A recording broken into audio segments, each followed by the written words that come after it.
凌晨2點17分，手機亮了一下，一張死亡證明的照片躺在消息里，死者姓名是我，死亡时间寫着隔天晚上11點40分。真正讓我停住的不是日期，而是右下角那串院內校驗碼，那種編號只會從正式死亡登記系統產生，外面的人根本碰不到。我沒有回復匿名消息，也沒有立刻打電話叫人，先把照片存下來，再調出離線格式規範，一欄一欄核對版式、字段和編碼。版式沒有錯，字段順序沒有錯，校驗碼的結構也對。這不是隨手做出來嚇人的圖片，至少有人真正碰過我們的系統。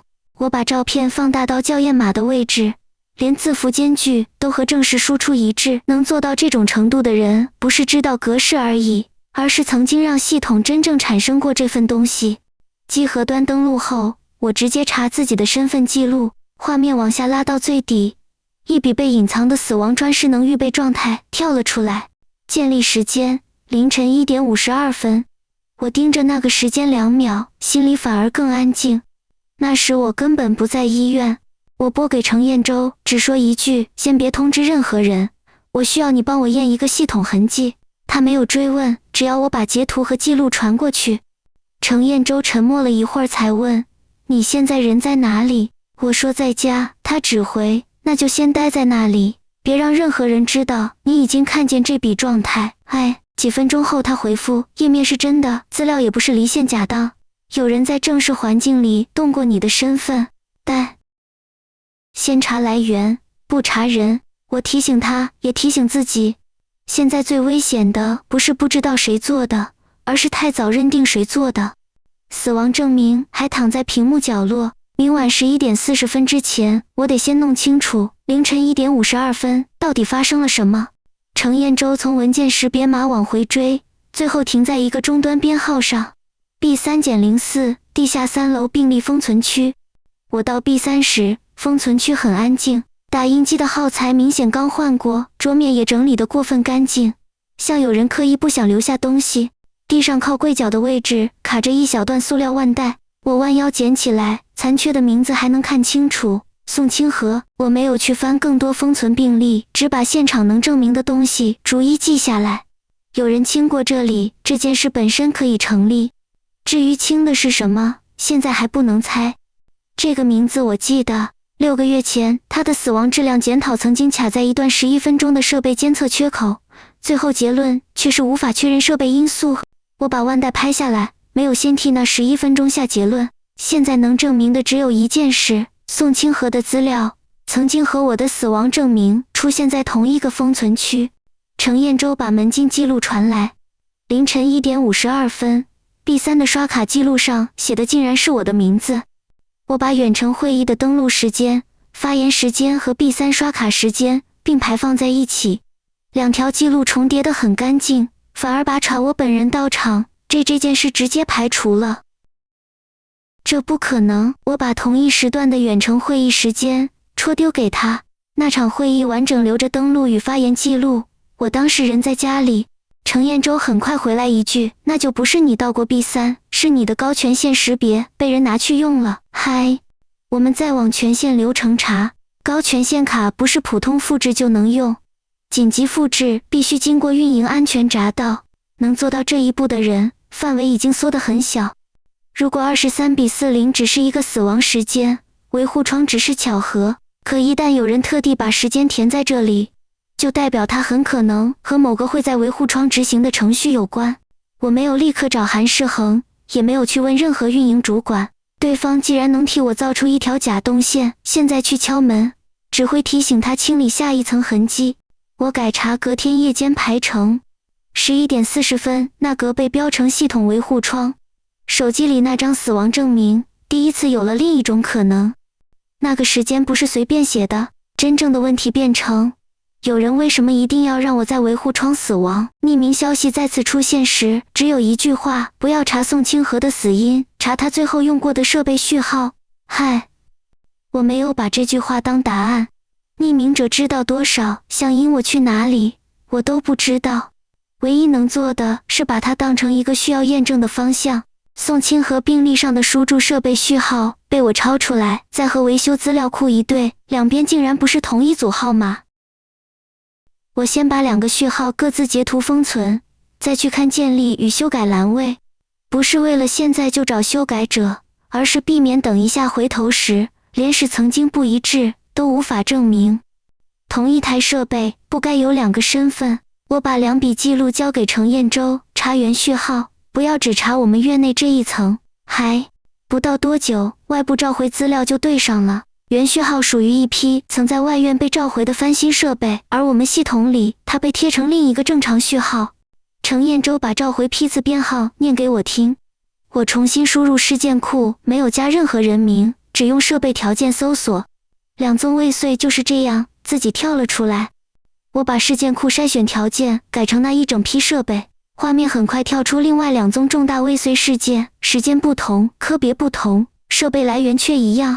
3宗事件放在一起，原本零散的異常突然有了形狀。1宗死亡，2宗差點造成嚴重後果，都繞着同一批設備。3個案件彼此之間沒有相同病人，也沒有相同科別，真正重複的只有設備來源，以及最後把事情收掉的風險處理路徑。程硯舟把3案的流程節點拉成一張表，我沒有看病人姓名，先看最後結案位置。3條線最後都進了同一套風險管理體系。如果只是單一設備故障，不會每次都走到同一個地方。我把表格收進加密文件夾，先保留原始來源。現在要查的已經不是誰嚇我，而是誰有能力讓問題設備換一個身份，又讓3宗事件看起來各自結束。而那個人至少曾經站在這3個結案流程的上游。董事會記錄裡，一份宋清和家屬的保密和解把我卡住了，批准人是江映雪。那份和解本身是合法程序，問題在於它出現在一條我原本沒看見的處理鏈上。越是合法的文件，越不能因為看起來正常就停止追問。他從沒告訴我這份和解的完整內容。那一刻，我最先冒出的不是懷疑，而是失望。他知道我在做質量檢討，卻選擇讓一部分事情停在我看不到的地方。我直接把江映雪從這次調查的知情名單裡拿掉。程硯舟看了我一眼，只問：“你確定現在要這麼做？”程硯舟沒有勸我改變決定，只提醒你把它排除可以，但之後如果需要董事會權限，你得接受少一條路。我說我明白，我不能一邊查隱瞞，一邊把希望放在一個正在隱瞞我的人身上。話說出口時，我知道這是選擇，不是證據。代價很快出現。江映雪熟悉董事會所有緊急程序，我把它排除，也等於主動切掉一條可能用得上的程序資源。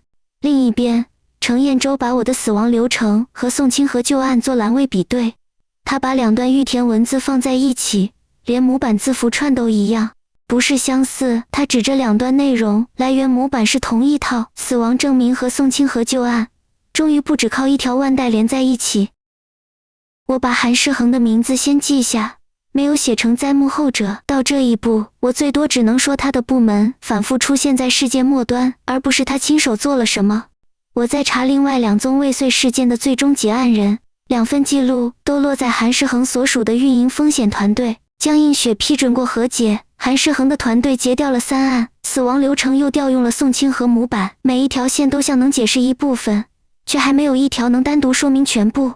最麻煩的是，我已經先把江映雪推遠了，要是我的判斷錯了，失去的不只是信任，還可能是之後唯一能繞過運營端的程序。但死亡流程真正會做什麼，我仍然不知道。那才是眼前最需要打開的門。我準備先把3宗事件的原始設備日誌匯出，系統卻在確認頁跳出一行提示：本案將於23點40分進入失能接管。那4個字比死亡證明更重要。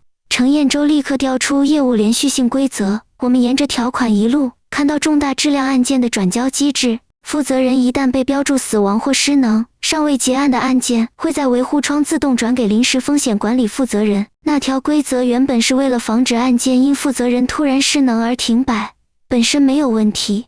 真正不正常的是有人先替我安排好一個會觸發他的死亡狀態。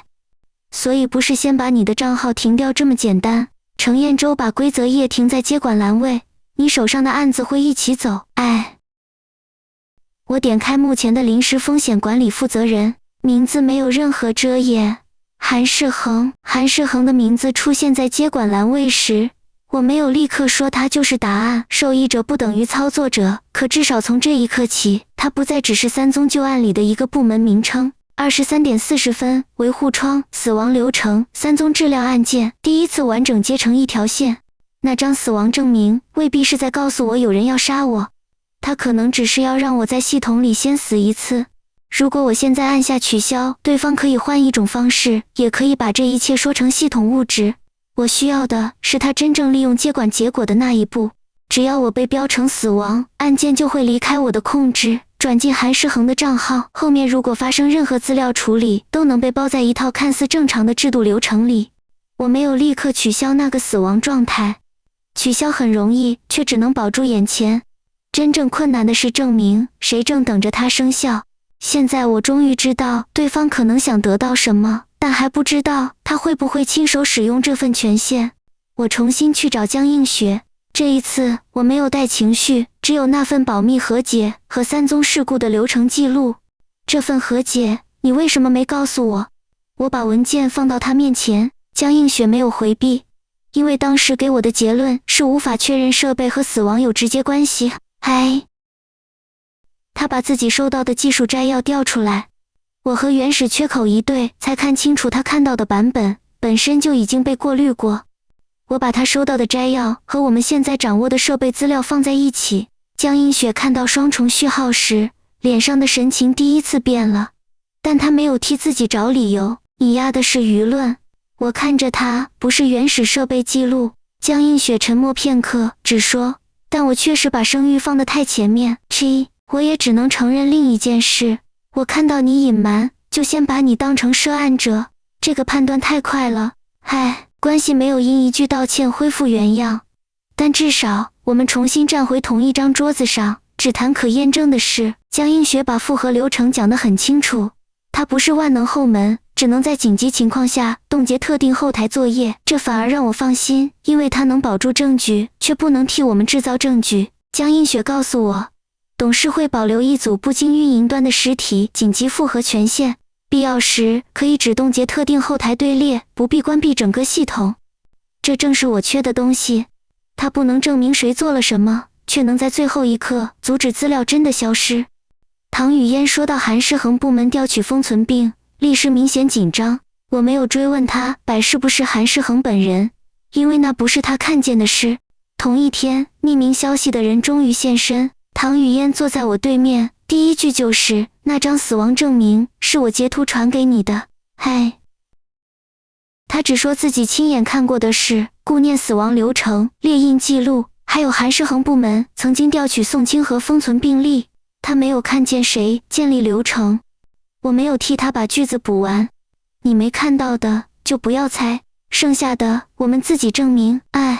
匿名者不是一張突然掉下來的王牌，他只是把第一扇門推開了一點，而真正能定局的證據還在23點40分之後。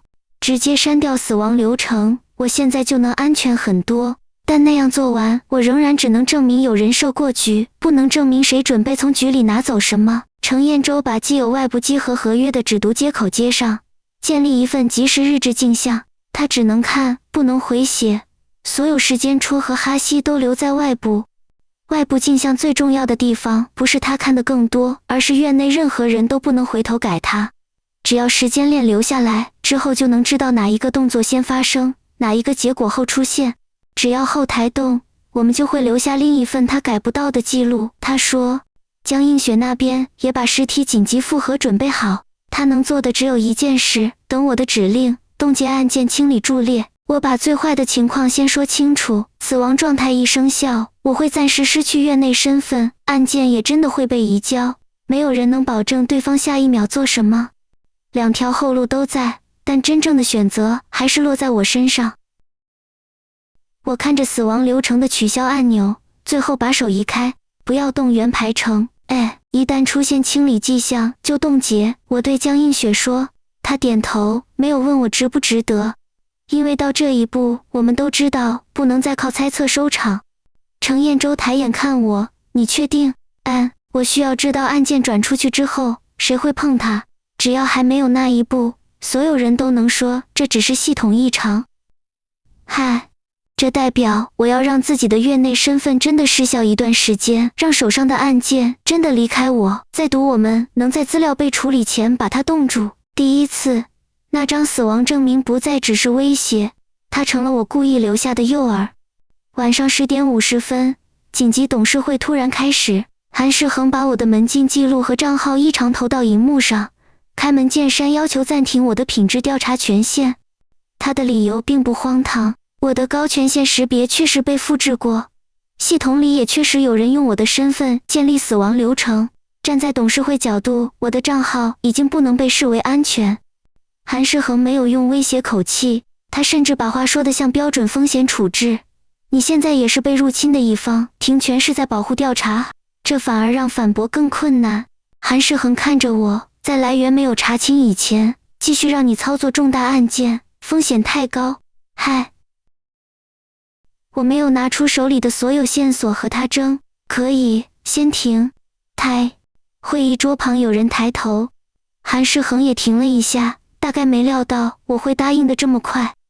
我把條件說得很窄，沒有要求恢復任何操作權，只要外部鏡像還能看，江映雪的實體复合還在，我就還有等到23點40分的資格，但外部稽核觀察保留，董事會現場見證也保留。我把唯一條件說完，沒有再多要1分權限。停權指令生效後，我的操作權從畫面上消失，原本還能自己按下終止的那條路正式斷了。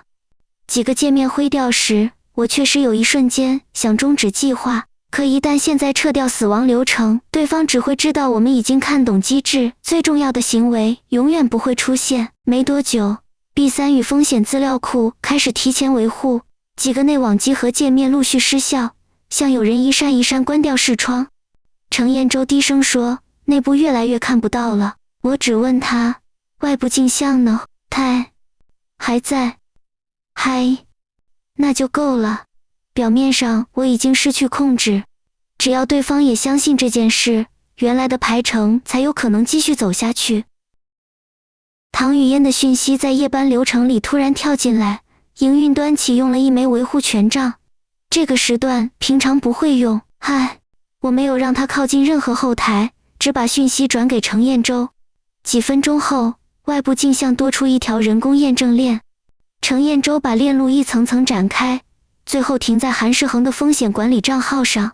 那枚權杖不是文字上的嫌疑，而是一個正在發生的人工動作。可我也清楚，單獨拿它出去，仍然缺少占用這個權限做了什麼展。碰到了，他說，我卻沒有下令凍結。賬號痕跡很重要，但只要還停在這裡，對方就能說賬號也被冒用，或者權杖只是例行維護。